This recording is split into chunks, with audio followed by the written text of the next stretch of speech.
Bismillahirrahmanirrahim. Assalamualaikum warahmatullahi wabarakatuh.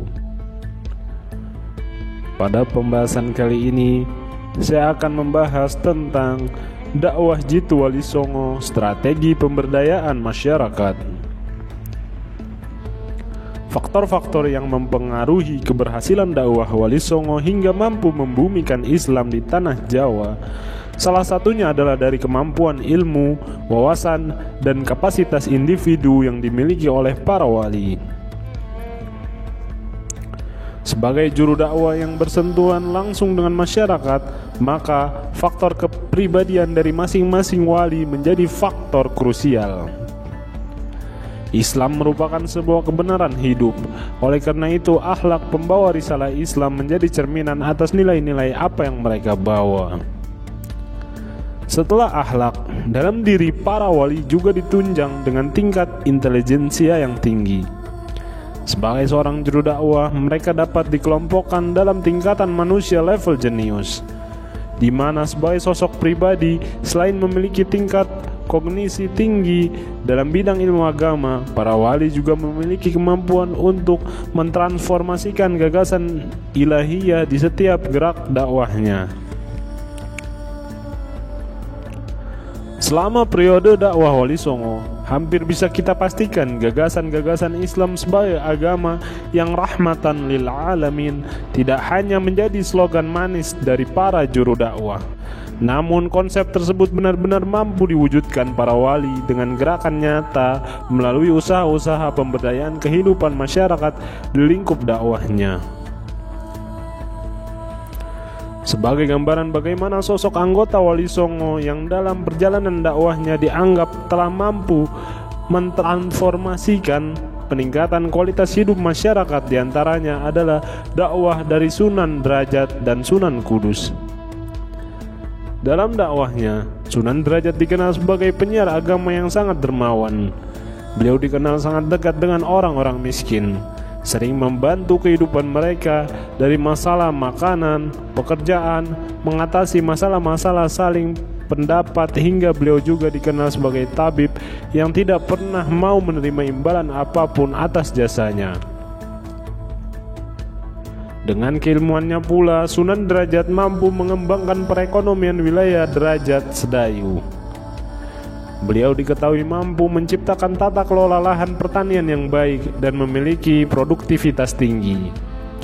Perubahan produktivitas ini tak lepas dari adanya modifikasi cara kerja, khususnya distribusi hasil-hasil panen dengan memodernisasi metode angkutnya.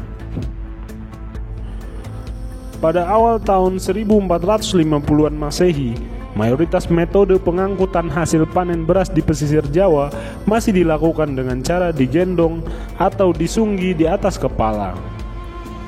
Bagi Sunan Derajat, hal ini dirasa kurang efisien karena sangat tergantung dengan kemampuan fisik dan jumlah pekerja yang kala itu masih terbatas.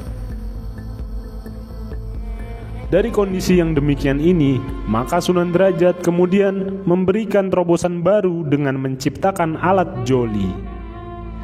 Hal ini nampaknya hanya merupakan sebuah perubahan kecil, tetapi ternyata efeknya sangat signifikan yang berarti mampu memindahkan barang dengan lebih cepat dan efisien. Secara rasio, kecepatan pemindahan hasil panen dari lahan pertanian ke lumbung-lumbung desa bisa meningkat 2 kali lipat, sehingga waktu petani bisa banyak dimanfaatkan untuk kegiatan lain, semisal pemeliharaan irigasi, perbaikan alat-alat produksi, hingga pemeliharaan hewan-hewan ternak. Adapun mengenai jalur distribusi, Sunan Derajat bersama masyarakat Sedayu banyak membuka jalan-jalan baru yang langsung terintegrasi dan terhubung langsung ke pusat-pusat pelabuhan utama di jalur perdagangan Pantura. Sebagai penghargaan atas keberhasilannya menyebarkan agama Islam dan usahanya menanggulangi kemiskinan dan menciptakan kehidupan yang makmur bagi warganya, beliau memperoleh gelar Sunan Mayang Madu dari Raja Patah Sultan Demak, sekaligus diberikan hak istimewa untuk mengelola secara mandiri daerah Derajat yang menjadi wilayah dakwahnya. Berikutnya adalah Sunan Kudus. Sebelum berdakwah di wilayah Kudus, atau pada masa itu masih dikenal dengan sebutan Tajuk, Sunan Kudus yang memiliki nama asli Ja'far Shadiq adalah seorang penghulu dan imam Masjid Agung Demak. Setelah memutuskan untuk memulai dakwahnya secara mandiri, beliau akhirnya menetap di wilayah Kudus. Di tempat baru itu, Sunan Kudus memulai langkah dakwahnya dengan gerakan empowerment atau pemberdayaan masyarakat. Seperti dituturkan oleh Profesor Kiai Haji Raden Muhammad Adnan bahwa Sunan Kudus dikenal sebagai pribadi yang sangat dekat dengan rakyat. Beliau selain sebagai seorang guru yang mengajarkan agama, juga sebagai seorang penyuluh di masyarakat, di mana Sunan Kudus dikenal sebagai seorang yang menyempurnakan alat-alat pertukangan. Beberapa alat pertukangan itu adalah palu, tatah, dan cangkul. Modifikasi yang dilakukan oleh Sunan Kudus membuat pekerjaan-pekerjaan warga menjadi lebih cepat, sehingga mampu meningkatkan produktivitas para tukang dan petani di kawasan dakwahnya. Sunan Kudus dikenal pula mempunyai bakat berdagang, sehingga beliau mampu menjadikan Kudus sebagai kota pelabuhan, sungai, dan perdagangan. Atas jasa beliau, banyak dibuka dermaga-dermaga baru di sepanjang aliran Sungai Gelis, Sungai Wulan, hingga pelabuhan Jepara. Dibukanya jalur baru yang mengarah ke wilayah pedalaman, maka membuat banyak pedagang dari Timur Tengah maupun Cina tertarik untuk menetap dan melakukan transaksi skala mikro di sana. Adanya transaksi yang lebih konsisten kemudian mendorong masyarakat Tajuk untuk menekuni dunia perdagangan.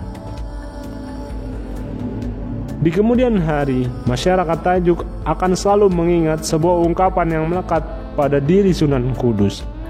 Ungkapan tersebut adalah Gus Jigang. Gus berarti bagus, Ji berarti mengaji, dan Gang berarti berdagang. Lewat filosofi itulah Sunan Kudus mengajarkan masyarakat Kudus untuk tekun mengaji agar mempunyai kepribadian bagus dan mau berdagang untuk memenuhi kebutuhan.